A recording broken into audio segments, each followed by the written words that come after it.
السلام علیکم ورحمۃ اللہ وبرکاتہ۔ ایم اے اسلامک سروسز میں آپ کو خوش آمدید کہتے ہیں۔ ویورز، الحمدللہ ماہ ربیع الاول کا آغاز ہو چکا ہے اور یہ ماہ مبارک اپنی رحمتیں اور برکتیں لٹا رہا ہے۔ ماہ ربیع الاول کی آمد کے ساتھ ہی ایک طرف تو خوشیاں اور مسرتیں اپنی بہاریں لٹا رہی ہوتی ہیں، تو دوسری طرف مسلمانوں کو، سادہ لو مسلمانوں کو گمراہ کرنے اور ان میں وسوسے ڈالنے کی کوششیں کرنے کا سلسلہ بھی شروع ہو جاتا ہے، اور مختلف طرح کے اعتراضات کیے جاتے ہیں کہ یہ کیا، یوں کیا، کیسے، ویسے، اور طرح طرح کی باتیں۔ تو جو اعتراضات کیے جاتے ہیں ان میں ایک بہت مشہور اعتراض یہ بھی ہے کہ 12 ربیع الاول کو خوشی منانے کا کیا جواز بنتا ہے۔ یہ تاریخ نبی کریم صلی اللہ تعالیٰ علیہ وآلہ وسلم کی ولادت باسعادت کی نہیں، بلکہ نبی کریم صلی اللہ تعالیٰ علیہ وآلہ وسلم کی وفات کا دن ہے۔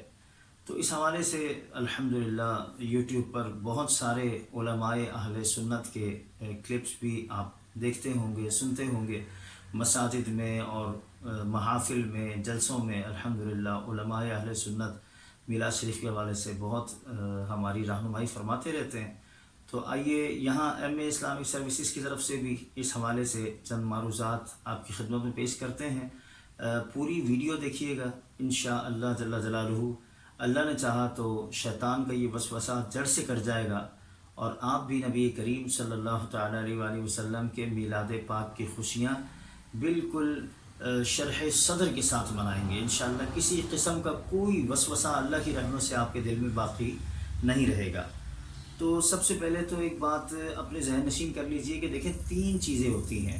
ایک ہوتا ہے مشہور، ایک ہوتا ہے معمول، اور ایک ہوتا ہے قول جمہور۔ مشہور کا مطلب یہ کہ کوئی چیز مسلمانوں میں مشہور ہے، اور معمول کا مطلب یہ کہ کیا مسلمانوں کا اس پر عمل ہے، اور قول جمہور کا مطلب یہ کہ اس امت کے علماء کی اکثریت اس بارے میں، جس بارے میں آپ پریشان ہیں، اس بارے میں علماء امت کی اکثریت کیا کہتی ہے۔ تو سب سے پہلے اگر دیکھا جائے مشہور کے حوالے سے، تو الحمدللہ مسلمانوں میں یہ بات مشہور ہے کہ 12 ربیع الاول یہ نبی کریم صلی اللہ تعالیٰ علیہ وآلہ وسلم کی ولادت کا دن ہے۔ یہ مسلمانوں میں مشہور ہے۔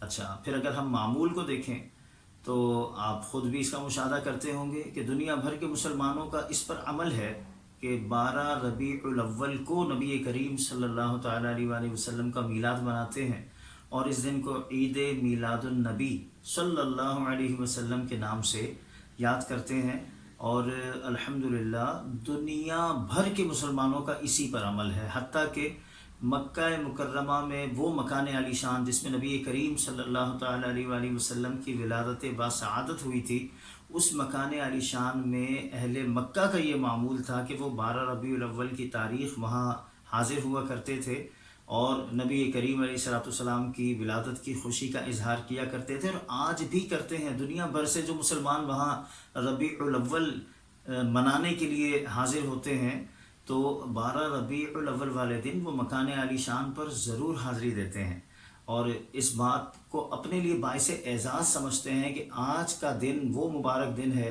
جب نبی کریم صلی اللہ تعالیٰ علیہ وآلہ وسلم اس دنیا میں تشریف لائے، اور اس مکان عالی شان میں آپ صلی اللہ علیہ وسلم کی ولادت ہوئی، اور آج اللہ نے ہمیں یہ شرف بخشا ہے کہ ہم بھی یہاں پر حاضر ہیں۔ تو مسلمانوں کو اس پر عمل بھی ہے۔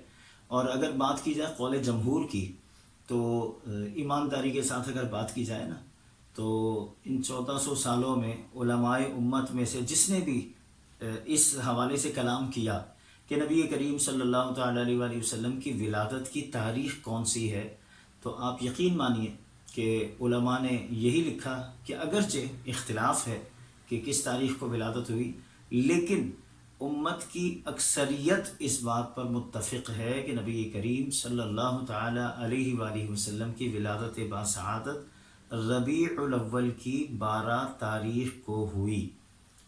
یہ ایک بات۔ اچھا، یہیں پر ایک بات اور میں چاہتا ہوں کہ آپ سے شیئر کروں۔ نبی کریم صلی اللہ تعالیٰ علیہ وآلہ وسلم کی ولادت باسعادت پیر کے دن ہوئی، اور یہ بھی حدیثوں میں ہے کہ نبی پاک صلی اللہ تعالی علیہ وآلہ وسلم کا وصال اقدس بھی پیر کے دن ہوا۔ اور ہو سکتا ہے ہم یہ بھی جانتے ہوں، اگر نہیں جانتے تو انشاءاللہ اب جان لیجئے کہ نبی پاک صلی اللہ تعالی علیہ وآلہ وسلم نے اپنی ظاہری حیات طیبہ میں ایک ہی حج ادا فرمایا، جسے ہم حجۃ الوداع کہتے ہیں، اور وہ حج تھا جمعے کے دن۔ ذوالحج کی 9 تاریخ کو یوم عرفہ کہلاتا ہے، وقوف عرفات کیا جاتا ہے۔ تو نبی پاک علیہ السلام نے جب وقوف عرفات کیا، ذوالحج کی 9 تاریخ اور جمعے کا دن تھا، اور ذوالحج کے بعد محرم کا مہینہ، محرم کے بعد صفر المظفر، اور پھر ربیع الاول، اور اسی ربیع الاول میں نبی پاک علیہ السلام نے اس دنیا سے پردہ فرمایا۔ اور حدیث شریف میں ہے کہ نبی پاک علیہ السلام نے پیر والے دن دنیا سے پردہ فرمایا۔ اب جو علماء ہیں توقیت کے اور اس طرح علم کے، انہوں نے جو ہمیں ایک مطلب یوں سمجھنے کی تحقیق کر کے بتایا نا، وہ یہ کہ اگر اسلامی جو مہینے، چاند کے مہینے ہم جن کو کہتے ہیں، وہ یا 29 دن کے ہوتے ہیں یا 30 دن کے ہوتے ہیں، 31 کا تو ہوتا نہیں ہے، یا 29 یا 30، اور کبھی ایسا ہوتا ہے کہ ایک مہینہ 29 کا، ایک 30 کا، کبھی 2 مہینے 29 کے، پھر اس کے بعد 2 مہینے 30 کے، کبھی 3 مہینے ایک ساتھ 30 کے، پھر 29 کے، اس طرح مطلب۔ تو ذوالحج، محرم، صفر، ان 3 مہینوں کو آپ خود اگر چاہیں تو آپ حساب کر کے دیکھیے، جس طرح بھی آپ گھمائیں پھرائیں، 29 کے کر دیں 2 مہینے، ایک 30 کا کر دیں، 2 30 کے کر دیں، ایک 29 کا کر دیں، ذوالحج 29 کا کر کے پھر محرم 30 کا کر دیں، پھر صفر 29 کا کر دیں، جس طرح بھی آپ چاہیں نا گھمائیں۔ پیر کی تاریخ، پیر والا دن یہ 12 ربیع الاول کو نہیں آتا، پیر کا دن 12 ربیع الاول کو نہیں آتا، اور نبی پاک علیہ السلام نے پیر والے دن دنیا سے پردہ فرمایا۔ تو یہاں سے یہ اعتراض ختم ہو جانا چاہیے کہ 12 ربیع الاول یہ نبی پاک علیہ السلام کی وفات کا دن ہے۔ دوسری بات یہ کہ دیوبندی حضرات کے بہت بڑے پیشوا ہیں اشرف علی تھانوی، ان کی کتاب ہے نشر الطیب، اسکرین پر آپ ملاحظہ بھی فرما رہے ہوں گے، نشر الطیب۔ اس کتاب کے اندر موصوف نے خود لکھا کہ نبی پاک علیہ السلام کی ولادت کی تاریخ میں اختلاف ہے، 8 بھی ہے 12 بھی ہے۔ تو 12 کا ذکر ہے نا یہاں پر بھی کہ ولادت 12 کو ہوئی۔ اچھا چلیں، اگر آپ 12 کو نہیں مانتے تو 8 کو مان لیجئے، اپنے بزرگوں کی بات مان لیجئے، 8 کو منا لیجئے، منائیے تو صحیح۔ تو بہرحال یہ ایک اس حوالے سے میں نے چاہا کہ میں آپ سے عرض کروں کہ نبی پاک علیہ السلام کی وفات کا دن یا تاریخ 12 ربیع الاول نہیں ہے۔ اچھا، اب دوسری بات یہ کہ بالفرض اگر ہم یہ مان بھی لیں کہ 12 ربیع الاول یہ نبی پاک علیہ السلام کے وصال کا دن ہے، تو کیا اس دن غم منایا جائے؟ خوشی نہیں منائی جائے، غم منایا جائے؟ یہ کہتے ہیں کہ کیوں خوشی منا رہے ہیں، اس دن تو صحابہ غم میں ڈوبے ہوئے تھے اور تم خوشیاں منا رہے ہو، تو مطلب غم منانا چاہیے۔ تو پھر سب سے پہلے تو یہ یاد رکھیں کہ اگر بالفرض ہم یہ مان لیں کہ 12 ربیع الاول ہی حضور کی پیدائش کا دن بھی ہے، حضور کے وصال کا دن بھی ہے، تو جی جب ایک ہی دن میں دونوں چیزیں جمع ہو گئیں تو پھر غم منانا چاہیے، خوشی نہیں منانی چاہیے۔ تو چلیں حدیث شریف سے سن لیتے ہیں۔ نبی پاک علیہ السلام نے، یہ تو سب ہی جانتے ہوں گے، حدیثوں میں ہے، آقا کریم علیہ السلام نے فرمایا، اللہ تبارک و تعالیٰ نے سیدنا آدم صفی اللہ علیہ نبینا علیہ السلام کو جمعہ کے دن پیدا فرمایا، اور جمعہ کے دن ہی آپ کی وفات ہوئی۔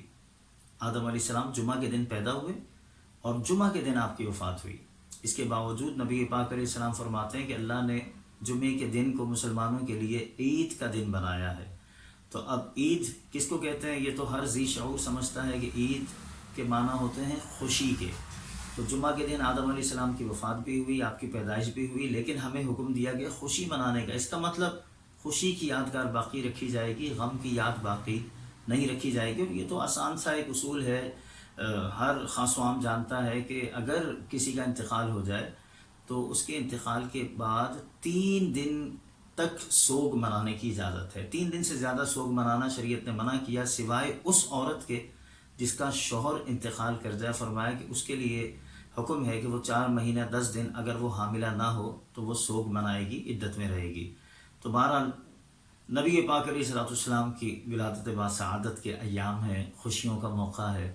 نبی پاک علیہ السلام کا میلاد منائیے، یقین مانیے 1400 سالوں میں جس عالم دین نے دنیا کے کسی بھی خطے کے ہوں، انہوں نے اگر قلم اٹھایا حضور کے میلاد پر تو ایسی ایسی باتیں ایمان افروز، ایسے ایسے فضائل لکھے ہیں کہ اللہ میلاد منانے والوں کو جنات النعیم میں داخل فرمائے گا، ان کی مرادیں پوری ہوں گی، ان کے گھروں میں رحمت اترے گی، اور ایسی ایسی باتیں کہ یقین مانے پڑھیں سنیں تو دل تازہ، ایمان تازہ ہو جاتا ہے، دل خوش ہو جاتا ہے۔ تو بس اللہ کریم جل جلالہ کی بارگاہ میں ہم دعا کرتے ہیں کہ اللہ پاک ہمیں بھی نبی پاک علیہ السلام کے میلاد پاک کی خوشیاں عقیدت و احترام کے ساتھ منانے کی توفیق عطا فرمائے۔ آخر میں یہ ضرور عرض کروں گا کہ دیکھیں جو میلاد نہیں مناتے، ہم ان سے یہ نہیں کہتے کہ آپ گناہ کر رہے ہیں کہ آپ نہیں منا رہے، نہ میلاد منانا فرض ہے نہ واجب ہے، ہم نے ہرگز نہیں کہا، لیکن میلاد منانے والوں کو غلط نہ کہیے، میلاد منانے کو غلط نہ کہیے۔ اگر آپ کو سمجھ میں نہیں آ رہا، آپ نہیں منا رہے، ٹھیک ہے، آپ نہیں منا رہے، ٹھیک ہے، نہیں منائیں، لیکن یہ مت کہیں کہ میلاد منانا بدعت ہے، میلاد منانا گناہ ہے، میلاد منانا ایسا ہے ویسا ہے۔ اللہ کریم کی بارگاہ میں ہم دعا کرتے ہیں کہ اللہ تبارک و تعالی ہم سب کو آقا کریم علیہ الصلوۃ والسلام کی سچی محبت اور غلامی عطا فرمائے۔ اگر آپ نے ابھی تک ہمارا چینل سبسکرائب نہیں کیا تو سبسکرائب کر لیجئے، بیل کے آئیکن کو بھی پریس کر دیجئے تاکہ ان فیوچر آنے والی مستقبل میں آنے والی ہر نئی ویڈیو آنے والے دنوں میں جو بھی ویڈیو ہمارے چینل پر اپلوڈ ہو وہ آپ تک بآسانی پہنچ سکے۔ لائک بھی کیجئے گا، شیئر بھی کیجئے گا، کمنٹس میں بھی ضرور بتائیے گا۔ اللہ کریم جل جلالہ ہم سب کو اپنی حفظ و امان میں رکھے اور نبی پاک علیہ السلام کی سچی محبت اور غلامی عطا فرمائے۔ اگلی ویڈیو کے آنے تک اپنا بہت خیال رکھیے گا، ہمیں اپنی دعاؤں میں یاد رکھیے گا۔ فی امان اللہ۔